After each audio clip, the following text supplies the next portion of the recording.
Welcome back. We've got a fun show for you today. It's Real Estate Mastery. We're going to be sharing with you the top 7 conversations that your sellers and buyers will be expecting you to have mastery of. And these are going to be the things that are going to be on their minds, their concerns about their market, but also market conditions. So what we're going to be doing is we're going to give you conversation outlines, also known as scripts, so that you will know what to say, how to say it, how you will be able to answer their questions thoroughly, and then they'll want to do business with you. So everyone should be very compelled to listen to what these points are, because it'll obviously result directly in you being put in a position to help people and make money.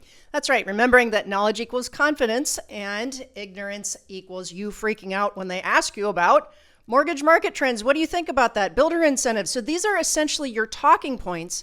Many of you have asked either in email or on your sessions with your coaches. You want to have more conversations, you want to generate more business, but you're not sure what to say. You're not sure how to say it, so you end up being a secret agent and you end up with less business. So we're here to help you with these talking points. Now, the talking point notes, of course, are available exclusively to Harris Real Estate Daily subscribers, and the subscription is free. Just go to harrisrealestatedaily.com, harrisrealestatedaily.com, and the notes are all there. Of course, there's a link down below in the show description, but just go to harrisrealestatedaily.com and you can subscribe to the newsletter, and the newsletter is going to have obviously all the show notes, but we're also going to have a lot of exclusive content just for the show. Just for the newsletter subscribers. Starting with, I think what all of you will agree, it's going to be very interesting, are a lot of interviews that I'm doing.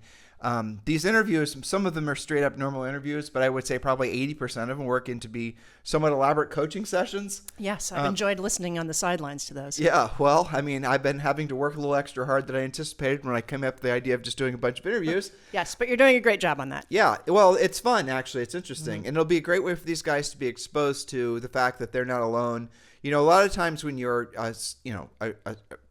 an individual practitioner or an entrepreneur, you're on your own island. You don't have, mentally and emotionally, sometimes you feel a little bit cast out to the wind. Well, it always is a good feeling to listen to other people share their same challenges that they're having and listen to viable solutions being presented, because then you don't feel so alone. And then you realize that, guess what? All of us are kind of experiencing the same thing because of this market, and all of us can get through this together. That's going to be one of the benefits, I think, of listening to these interviews. Anyway, exclusively available to harrisrealestatedaily.com subscribers. Go there ASAP, and those interviews, as promised, are going to be going live probably the next 30 days or less. harrisrealestatedaily.com is going to be a little passion project of Julie and I's, because we're going to be writing a lot of new content. Julie's obviously very prolific with her writing. She writes for a lot of national associations and state associations and the rest of it. We got an interview, I think it's tomorrow, Julie, with Florida Association. Yes, that's right. Right. So all those articles are going to be available exclusively to harrisrealestatedaily.com subscribers. All right, Julie, let's get to these points. Now, when you were going through and you were thinking of what these topics would be, where did you, what made you, obviously there could have been a lot more than 7, and there could have been a lot fewer than 7. How did you decide on these 7 specific things to help these guys master in preparation for their clients' inquiries? Great question. It is a combination of what I'm hearing from coaching clients. They'll ask the coaches, they'll ask me on my elite coaching calls, what's going on with these particular topics. I also see a lot of social media chatter about this, and the news headlines, which sometimes are congruent with the facts and many times are not. So we want to make sure that you have the right information in your mind so that you can have great conversations about real estate. Remember, the definition of a contact is a conversation about real estate with a decision-making adult. So if you're going to have a conversation, what should it be about? So I think I put that all into the mix and came up with these particular 7 points. And they're also interrelated to each other, as you'll see in a second. So let's start with number 1. I think this is a hot topic, certainly. Mortgage market trends. And there's 3 mini points under point number 1, mortgage market trends. Mortgage rates have risen from 6.6 to 7.4% over the past 2 months due to a challenging bond market affected by strong job growth and rising inflation. Those are the things that cause rates to inch up. Now, that said, and some of you still are in a little bit of a freak out, 7.4, that sounds so high. Remember that we've already hit the peak, hopefully. that was 8.1% back in October, and that was far worse. We're settling into about the 7th. I do want to add this, Julie. The Yes. strong job growth, when you really broke into those numbers, there is strong job growth, but a lot of the new jobs that were formed were part-time jobs. That's true. And so your 2 points, tagging on each other, the rising inflation. A lot of people, unfortunately, are having to get supplemental income through, obviously second and sometimes third jobs because of the fact things have gotten so expensive. That's right. That's just a fact. That's not me being political. So just keep all these things in mind. When they're talking about this strong economy, I heard somebody say, well, the inflation rate's high just because so many people are spending so much money because everyone's got a job. None of those things are really true. The inflation rate's really high because the government's we owe 31 or 32 trillion dollars. The country does. In addition to that, the inflation rate is also reflective of the fact that there's going to be a lot of, frankly, consternation in the marketplace, not from COVID, not from, all the global things. It's simply because the government has printed too much money, and too much money is indeed flooding the market and causing prices to rise. You see it in shrinkflation when you go to the grocery store. You see it in, frankly, luxury goods. You're seeing it even at Walmart, things are getting really expensive. So, when you're feeling the pinch, understand that your clients are as well. It's important that you understand where they're coming from, because in some cases, some of your buyers who were maybe viable last year as buyers aren't going to be this year because of the fact that maybe the inflation's outpaced their income, things like that. So just, keep all these things in mind, but have a little bit more of a global perspective. Well, that's right. And the flip side to that, having good employment rates, even if they're part-time jobs, I would take that any day versus what you and I lived through. Remember in the Great Recession, unemployment got to be 11.5%. For sure. That was far worse to deal with than what we're dealing with. Yeah, definitely. Okay, so staying on mortgage market trends, the odds of a Fed rate cut at the upcoming meetings have shifted. A rate cut in June is effectively priced out, and the probability of a rate cut in July is now considered 50-50. Now, that said, point number 3 under mortgage market trends, remember that over 30% of transactions right now, that's closed transactions, are all cash. If your buyers are financing, there are many ways to buy down rates, lock in advantageous 30-year fixed rates, or refinance later. And, I interview our coaching clients about this, of their past deals. What is the nature of those? And I'm hearing if they're not all cash, a lot of people are putting down like a 50% down payment, and they're perfectly okay with the payment, even if it is in the 7s, and then they plan to refinance or pay it off later. Yeah. So it's not all doom and gloom just because rates are not 3.5% anymore. I think the time is coming, and I'm hearing a lot from coaching clients that 7 is normalizing. Julie, let's close the little loop that I unfortunately opened. So with regards to inflation, the thing that you got to remember is everything is going to get expensive, including rents, but also the homes that your buyers are going to buy or the homes that your sellers or you are currently living in. So inflation is a good thing and it's a bad thing. It's a good thing if you have assets. It's a bad thing if you want to buy assets. You guys get it? So when you're dealing with buyers that are a little on the fence because of interest rates, you got to, ask, and let's just say, they're renters or, whatever their situation is. You got to ask them questions based on the information Julie just gave you about what their expectation is about, frankly, inflation. The Fed has basically said that the inflation rate seems like it's going to be long-term. And I mean, we're into the 3rd year of inflation, so it's long-term. Higher for longer, they're saying. Higher for longer, right. And so if the inflation rate is 3 to 5%, which it is, that means you're looking at real estate that's going to say consistently appreciating or inflating by at least, guess what, 3 to 5%. But in many markets, it's going to be 5 to 10%. So if a house is $400,000 and it appreciates by 10%, that's $40,000.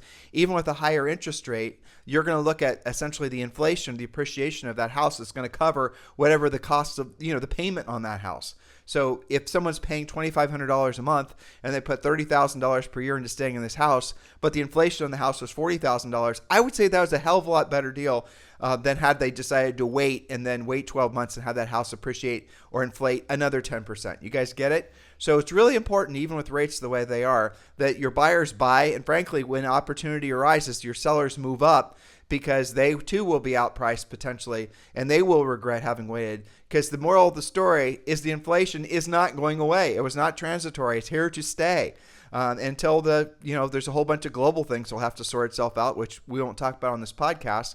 but do keep that in mind when you're trying to get people past these higher interest rates. Julie, builder incentives. Yes, point number 2. Well, thank you for sharing that, because I hope you guys were paying attention. Tim rattled off a really great objection handler there with the math that you showed them for when somebody says, I want to wait, or I'm going to hope that prices come down or rates come down. You just very easily demonstrated why waiting is not advantageous. Well, so prices will, a price is coming down, values falling. Values falling is different than a seller lowering their price. And people that don't know anything about real estate will conflate the two. So when you hear and you read these moronic headlines that are saying that home prices are falling, asking prices from overzealous sellers are being reduced. Not the damn same thing. So please do not be confused about that. And here, just breaking it down, making it real simple. If someone paid $400,000 for their house 3 years ago, and they end up selling it for $350,000 and lose $50,000, yep, that would be sellers losing money. But if they take that $400,000 house and now they're selling it for $750,000, they list it for $799,000, and they end up selling it for $775,000. Are you telling me that's the same thing? Hell, it's not. And so don't listen to people telling you that it is. Oh, real estate prices are falling. No, asking prices are falling because sellers were just a little out of alignment with the market's expectations. Yes, exactly right. Okay, so point number 2 of your talking points, builder incentives. Now, this is related to the interest rate conversation. Pay attention here. There's 3 subpoints. Builders offer various incentives to attract buyers, including closing cost contributions, design center credits, and lowered interest rates through in-house mortgage companies or preferred lenders. So those all come into the category of incentives. Now, if you don't know what your local builders offer, you're not doing your job as a real estate as a real estate professional. More than 30% of today's available homes for sale are being built, and most of them are being built by builders that have lots of great incentives. There's a huge variety of incentives right now. So here's your homework assignment. Take this week to deep dive into your local new construction market. Visit the model homes, learn about incentives, and use that knowledge to connect with your database via your social media, video production, and good old-fashioned calls to your list of past clients and centers of influence. That's a fantastic talking point. Well, we've been talking endlessly about new builders and builder incentives and new construction. And if that's available in your marketplace, which it is for most of your markets, most of the markets in the country, there's no doubt in my mind that builders are going to have the unfair advantage, at least probably for the next 5, maybe even 10 years, yes, for all kinds of reasons. Mm-hmm. So if you're not in alignment with the local builders, if you're not, sending the builders buyers, if you're not hopefully getting listing leads from your builder reps, you need to work on that. We talk about that endlessly in our Premier Coaching program, and you can join Premier Coaching for free. Just go to premiercoaching.com, premiercoaching.com, and you can join for free. Again, that's premiercoaching.com. And yes, the 30-day access that you get for free into Premier Coaching does include piles of books and manuals and forms and scripts. And it does include a daily semi-private coaching call with one of our Harris certified coaches. So please go to premiercoaching.com or scroll down below and click the link to join. And again, the Premier Coaching Program is the next natural step. Thousands, tens of thousands on some of our shows of you are downloaded and listened to. I think our average podcast between YouTube and all the other platforms, especially iTunes, we're probably 15 to 20,000 downloads and listens and views. There are a lot of you who are, essentially building your businesses just off this podcast, and you love the information you're getting. Well, we appreciate you appreciating us, but the next natural step is for you to become a Premier Coaching member, because that's really where you're going to take your business to the next level. And you can join for free. So just go to premiercoaching.com. Julie. All right, so talking point number 3, inventory, one of my favorite talking points. Here are the trends. First, national inventory has increased 4.5% month over month to just under 700,000 units, with new listings jumping 16.6% month over month. That's very encouraging news for buyers. You proved that to me last night when you were tooling around online looking in our rental markets, and you said, look at all the inventory. There was noticeable. And a lot more. I do that probably 3 times a week, and I was looking in we have a lot of rentals in 43214, 43085, I bet you it's gone up by 3-4x easily. Yes, and what the other thing that we noticed was that does not spell lower prices. No, in fact, you were giving me all these examples, sharing houses like we know those streets like the back of our hands. Can you believe that this? Yeah, our first year in real estate, we started selling in this zip code 43214. That's where we sold over 100 houses our first year. And we remember when these houses were like, nothing burgers, $3. basically. They're like 70 grand, I know. 50 grand, You know what's so 80 funny? grand, and now they're like 300 and 400 grand, and they're all in contract. That was the thing. There was a lot of new listings. There was probably, 20 new listings in 43214 in 1 week, but probably 15 of them were already pending at these numbers that were between 300 and 400 grand. There is no slowdown in home appreciation. That is for sure. Yes, even with more inventory. That's another headline people like to throw around. Yep. Okay, so nationally, this is interesting. We are within 20% of pre-pandemic levels of inventory, and some states like Florida in particular are already above pre-pandemic levels. And of course, it's still selling. We're not seeing super long days on the market, and we're not seeing price, depreciation. Well, you realize, Julie, all of this is underlying the podcast we did a couple of weeks ago, why there is absolutely every reason to believe that this is the start of a long-term housing boom. Yes. Really, I think we noticed it probably maybe a month ago. But we needed more inventory for the boom to happen. Right. And the big reason being that not only the more inventory, but the expectation that rates were going to fall is kind of washed out of most people's minds. So now people have gotten past the shock and awe of these higher rates, and now they're ready to move on, buy a house or sell a house. That was the psychological mooring line of the low interest rates is what really the main driver was to a lot of the stalling up of the market, but that's now washed out. Yes, and we have a lot of proof of that from coaching clients. I was just talking to Patrick Murphy in Columbus, Ohio, world's most normal market, not coastal, not resort, none of that. And he said, it seems like the buyers have just sort of gotten used to the new rates, which is what we're all waiting for as we got through the shock and awe part. But remember, if they're moving up from a house for sale and they've owned the house for 3 years, they're probably got 50% equity in whatever they're selling. So the payment doesn't really mean as much if you're putting down 50% on whatever you're buying. Chances are your payment's about the same because you're putting down all that extra equity. That's right. It's become more of an uneducated realtor objection than an actual buyer objection because the buyers are still buying. And okay. Let's just jump in here. So there is a lot of talk about first-time buyers being squeezed out and not being able to afford homes. So Julie and I have been in real estate, and I know you're getting on that, but Julie and I have been in real estate since our early 20s. That's always been the story. There's never been a time where it's been a great time to be a first-time buyer, ever. Because they don't have any equity to bring to the deal. Exactly. It's always been hard to buy your first house. It's always been like that. And to think that this time's any different just because higher payments or higher prices or higher interest rates, it's not really true. These interest rates, by the way, are not that much. When Julie and I got into the real estate business, the average rate was around what it is now. Yeah, around what it is now. We had a lot of closings over 8 too. Yeah, and guess what? I mean, people still bought and sold real estate. So don't get too suckered into believing that somehow there's a whole generation of people that won't be able to buy real estate. I heard that there was something, this was on CNBC, which is kind of sus based on that source, but 36% of all would-be first-time buyers have decided that they just will never be able to afford a house. I bet you that's pretty much statistically what it's always been. Yeah. I bet you 36% of all viable buyers have always stayed renters just for whatever reason. Yeah, and I love the word would-be buyers because that kind of throws into maybe everybody who's renting was a would-be buyer. Well, it was either would-be or all the folks that want to buy a home can't. Well, not everyone should be a homeowner. That's right. Owning a home's a big pain in the ass. It's not for everyone. No, and maybe you're too transitory, or maybe all kinds of reasons. So lots of reasons. Don't get pulled into the election year grime with regards to all these things that are confusing a lot of people, buyers and sellers especially. That's right. Staying on inventory for a second. No more excuses for not finding something to sell to your qualified buyers. Some of those buyers are would-be sellers. When was the last time you spoke with all those folks who said, I'd sell, but what would I buy? Maybe with more inventory, you can answer that question. All right, point number 4, and this is a really great one. Millennial home buyers, and we aren't even talking about the follow-up generations past the millennials, but go ahead. So millennials comprised 38% of total home buyers last year, reclaiming their position as the largest buying group from baby boomers. And 28% of buyers are indeed first-time buyers, proving that even 7% plus rates are not stopping them.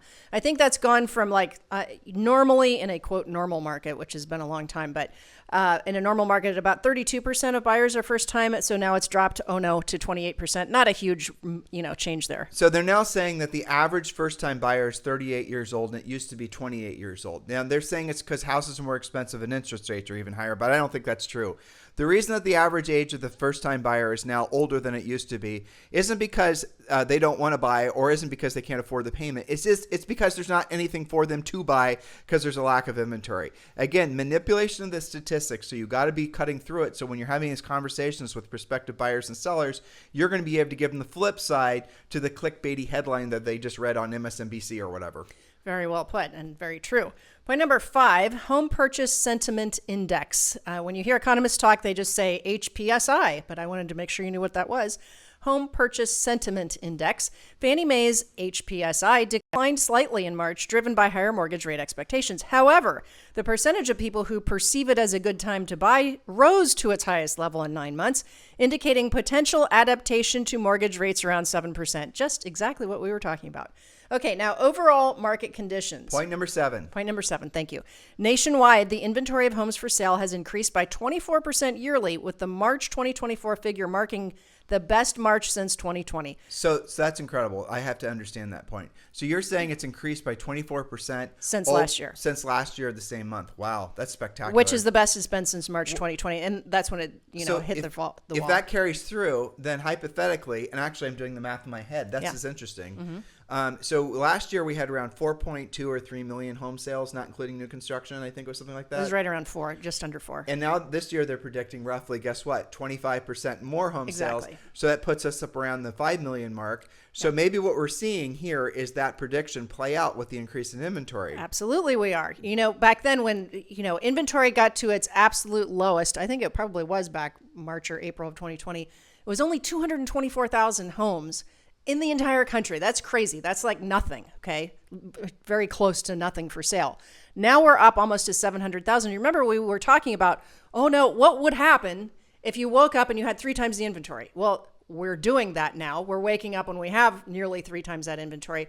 What you're seeing is it's burning right off. Buyers are buying it. And even though, last night we were looking at in Columbus, those zip codes, I bet you all that stuff's in contract by the weekend. Well, so to answer your question, yes, that was already true. But now a lot of people, those homes in that zip code that Julie and I were talking about, they're mostly less than $400,000. Well, I looked into the secondary market that Julie and I also used to sell real estate in, which was New Albany Country Club, which was 43054.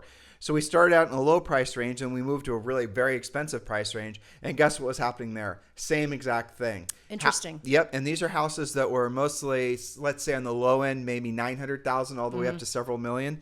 And those houses were all selling off too. Now the days in the market was longer, but they were still selling. Sure. There's such a huge amount of pent up demand for real estate, for people to transact. I've never experienced anything like this the whole time we've been selling real estate. No, well, it wasn't common to have 3 offers for everything that's sold. That's a real number, guys. 3 offers for every one sale. That's what we're experiencing. And how is that different from the last year? Do you remember? Wasn't it 5 offers? It was 5 or 6, and in some markets it was as much as 20. I do still have coaching calls. I'm thinking of like Tammy in Northern Virginia. She still occasionally gets over 10 offers on something. Yep. So it's very local, but nationwide 3 to 1, that literally is the definition of supply and demand, isn't it? Yep. Well, I mean, just think about this. So let's say, for example, you're selling real estate in Columbus, Ohio. Yep. And let's say somebody's thinking about buying a house and they have a $400,000 budget and they're all, worried about the interest rate. And you just simply, it goes back to the first point we talked about. You simply explain to them that there's a high likelihood that $400,000 house is going to inflate in value by maybe upwards to 10%. That's not unheard of. I wouldn't be surprised if that was true. And then ask them what they think. If they're renting, ask them, compare that to what their rental expense is going to be. Rents are going to increase. Inflation there's nothing there. I don't think there's any, actually, you know what? I was about to say no price has been lowered, but I saw Starlink lowered their price. Did they really? Yeah. Elon Musk lowered the price on Starlink, wasn't it? Huh. Yeah. I wonder what he's thinking, because he absolutely doesn't have to do that. They're already cheaper than everything else. You have basically unlimited and better for $120 a month. Yeah. It's crazy. I got to follow that story. But for the most part, there's not a single thing you can think of that's less expensive. Nope. And rents are going to increase. Not because the greedy, landlords. It's because property taxes is going up. Homeowners insurance has gone through the roof. Just finding someone to do repairs on a house has gone through the roof. Everything is going to continuously get more and more expensive. And eventually, and unfortunately, you're seeing a lot of this, increased employment. So people are getting second and third jobs to keep up with the inflation rate. soon, I think you'll see that wage inflation will actually really kick in a meaningful way. And it's been slow. That's really what the laggard is in any inflationary period historically, that the last thing that increases are people's wages, but that's obviously going to start happening as well. And then we'll be in this new reality where whatever the old prices were, people just, like when Julie and I were looking, thinking back to how cheap the houses were that we used to sell when they were like 70 grand, and people would go, I'm not paying 70 grand for that. And now that house is 400. I mean, everyone's going to be experiencing that within probably 2 or 3 years. For sure. About everything. Julie, do you remember an egg was only $10? I know, exactly. It recalibrates, doesn't it? Okay, so what to do this week? Join Premier Coaching. Go to your daily semi-private coaching sessions to polish your skills, boost your production, and be surrounded by like-minded superstars like you. If you haven't joined yet, I don't know why you are delaying. And next thing to do this week, use the talking points from today's show to make more connections. How many conversations are you having daily about real estate? Calls, videos, coffee with past clients, meetups, and clubs are all easy ways to show you're a knowledgeable professional. Don't be a secret agent. And don't forget, tour your local new construction to understand those builder incentives that we were talking about. But the more conversations you have, we've given you 7 talking points, and within those points were a bunch of subpoints as well. So you really have no excuse to be a secret agent. That's right. So listen, guys, thank you for keeping this the #1 daily podcast for real estate professionals in the United States. Where we rank on iTunes varies by the day, but frankly, by the number of podcasts that, number of you that downloaded usually our newest show. But we've been top 10, and this is of 5 million podcasts. That's how many there are in the world in that business category. We're in the business careers category, but that's pretty magnificent. And that's because you love what you're hearing from this podcast. Please say thank you by giving us a 5-star review on iTunes and give us a comment as to why you like the podcast. It makes a big difference to us. Julie and I always read and appreciate those very favorable 5-star reviews. So if you've not done so yet, please do so. We certainly appreciate it. In the meantime, we will talk with you on the show tomorrow.